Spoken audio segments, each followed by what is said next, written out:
Last time కొన్ని కొబ్బరికాయలు తీసిన తర్వాత చెట్టు కింద బాగా ముదిరిపోయిన కాయలు వదిలేయడం జరిగింది.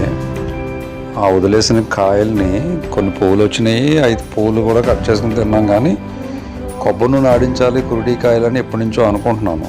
సరే ఇలా చెట్టు కింద వదిలేసాం కదా, చాలా రోజులు అయింది, సుమారుగా 3 నెలలు సుమారు అలా అక్కడే వదిలేసాం చెట్టు దగ్గర. సరే ఎలా ఉందో చూద్దాం, ఓపెన్ చేసి చూద్దామని ప్రతి కాయని ఓపెన్ చేసాం. 100 కాయలు ఉంటే సుమారుగా అవి ఓపెన్ చేసి చూస్తే లోపల బాగా ఎండిపోయి కురుడిలాగే ఉంది. సరే అవన్నీ ఓపెన్ చేసాం. ఎండలో బాగా ఆరబెట్టిన తర్వాత ఒక 2-3 రోజుల తర్వాత నూనె ఆడిందాము అనేది నా ఆలోచన.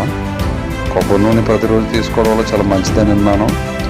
చాలా మంచి బాడీకి ఆరోగ్యానికి ఎంతో మంచి రిజల్ట్ వస్తుందని విన్నాను.